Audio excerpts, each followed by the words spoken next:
Good evening. It's Facebook Love number 176. The blustery Sunday that we're having.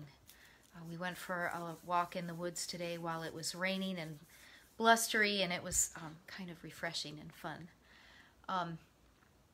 I have two poems today, one very thoughtful and one that is just plain silly. The silly one I'm reading because now that our news cycle already seems to be slowing down a little bit, I am noticing how much we are all still laughing about Giuliani's press conference in front of the Four Seasons Total Landscaping.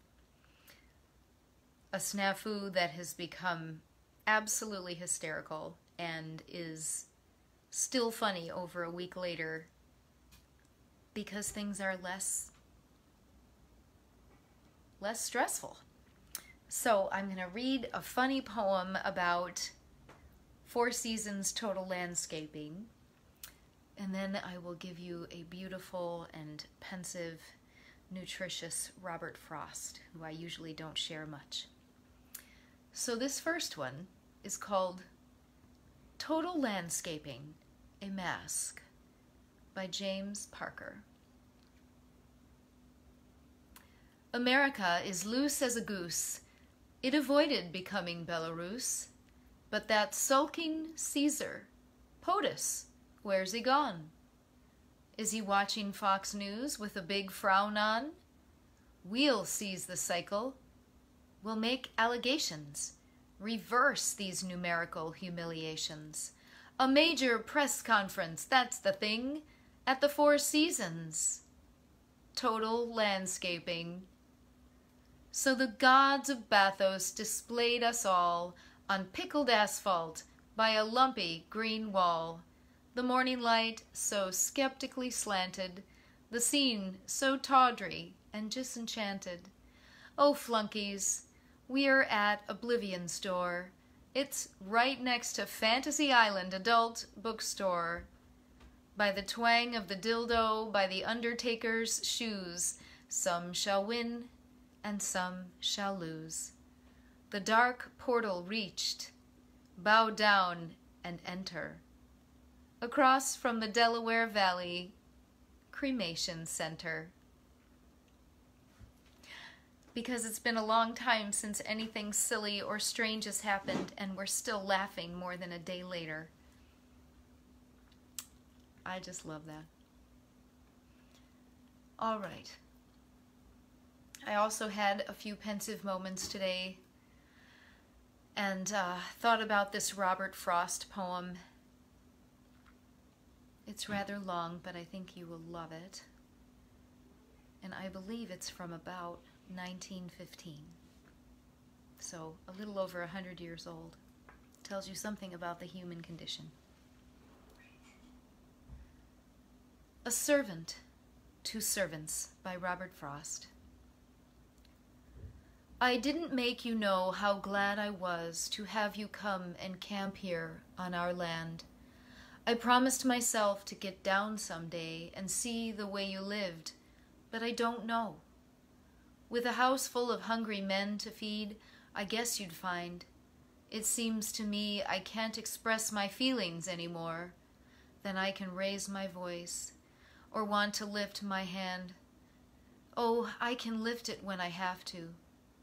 Did ever you feel so? I hope you never.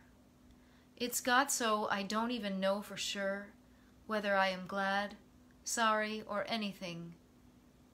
There's nothing but a voice like left inside that seems to tell me how I ought to feel and would feel if I wasn't all gone wrong.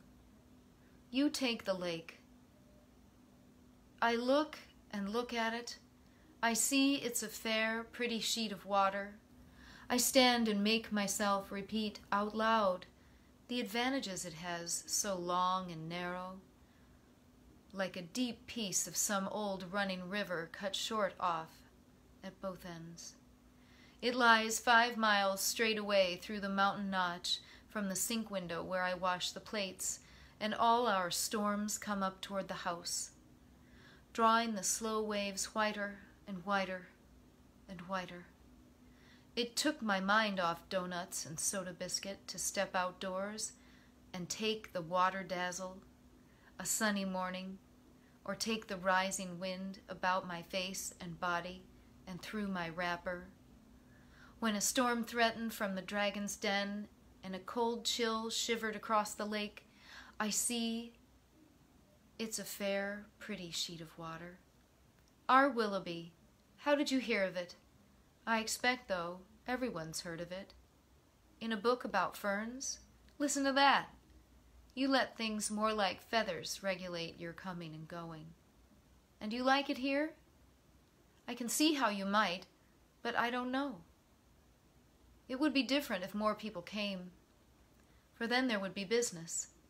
As it is, the cottages Len built, sometimes we rent them, sometimes we don't.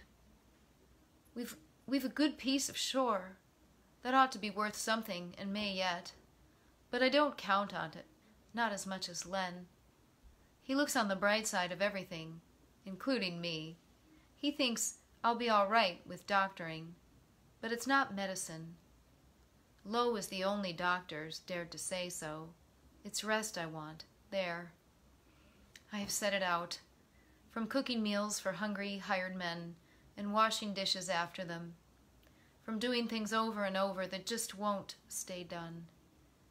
By good rights, I ought not to have so much put on me, but there seems no other way. Len says one steady pull more ought to do it. He says the best way out is always through.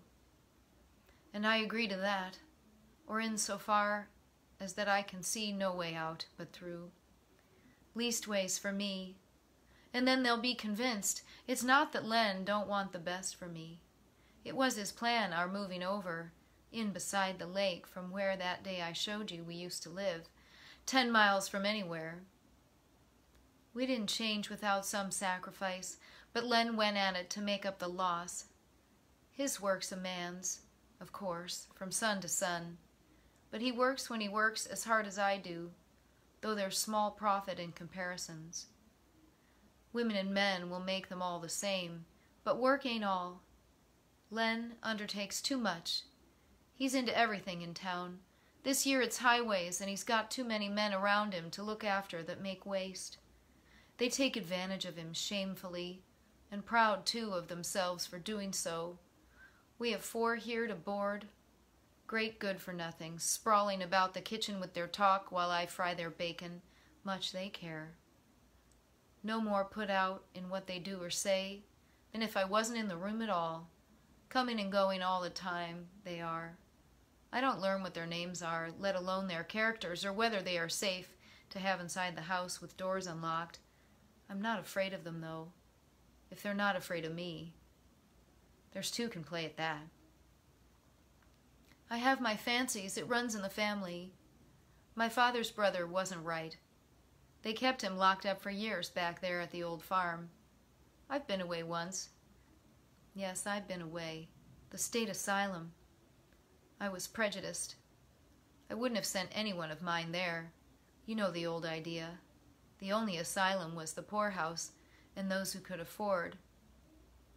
Rather than send their folks to such a place, kept them at home. And it does seem more human. But it's not so.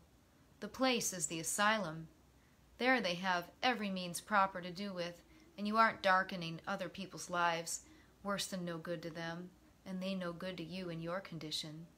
You can't know affection or the want of it in that state. I've heard too much of the old-fashioned way. My father's brother, he went mad quite young. Some thought he had been bitten by a dog, because his violence took on the form of carrying his pillow in his teeth. But it's more likely he was crossed in love, or so the story goes. It was some girl. Anyway, all he talked about was love. They soon saw he would do someone a mischief if he wasn't kept strict watch of, and it ended in Father's building him a sort of cage, or room within a room of hickory poles, like stanchions in the barn from floor to ceiling, a narrow passage all the way around. Anything they put in for furniture he'd tear to pieces, even a bed to lie on.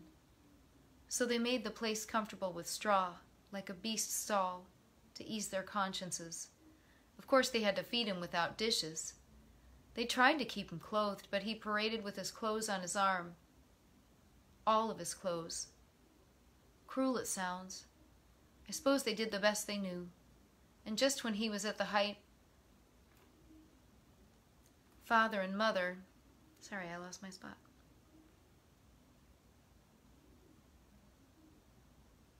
Just when he was at the height, father and mother married, and mother came, a bride, to help take care of such a creature and accommodate her young life to his. That was what Mary and father meant to her. She had to lie and hear love things made dreadful by his shouts in the night. He'd shout and shout until the strength was shouted out of him, and his voice died down slowly from exhaustion. He'd pull his bars apart like bow and bowstring and let them go and make them twang until his hands were worn them smooth as any oxbow. And then he'd crow as if he thought that child's play. The only fun he had. I've heard him say, though, they found a way to put a stop to it. He was before my time. I never saw him. But the pen stayed exactly as it was, there in the upper chamber in the L, a sort of catch-all, full of attic clutter. I often think of the smooth hickory bars. It got so I would say, you know, half fooling, it's time I took my turn upstairs in jail, just as you will, till it becomes a habit. No wonder I was glad to get away. Mind you, I waited till Len said a word. I didn't want the blame if things went wrong. I was glad, though, no end, when we moved out, and I looked to be happy, and I was, as I said, for a while, but I don't know. Somehow the change wore out like a prescription, and there's more to it than just window views and living by a lake. I'm past such help, unless Len took the notion, which he won't, and I won't ask him. It's not sure enough. I suppose I've got to go the road I'm going. Other folks have to, and why shouldn't I? I almost think if I could do like you, drop everything and live out on the ground. But it might be, come night, I shouldn't like it, or a long rain. I should soon get ahead and be glad of a good roof overhead. I've lain awake, thinking of you, I'll warrant, more than you have yourself some of these nights. The wonder was the tents weren't snatched away from over you as you lay in your beds. I haven't the courage for a risk like that. Bless you, of course, you're keeping me from work. But the thing of it is, I need to be kept. There's work enough to do. There's always that. And behind's behind. The worst you can do is set me back a little more behind. I shan't catch up in this world anyway. I'd rather you'd not go unless you must. A Servant to Servants by Robert Frost. I think the thing I love about this best is the line about there's only one way, which is through. And the other thing I like is that this person who's overworked and overwrought and worried sounds an awful lot like we all do these days. This is Facebook Love. I'll see you again.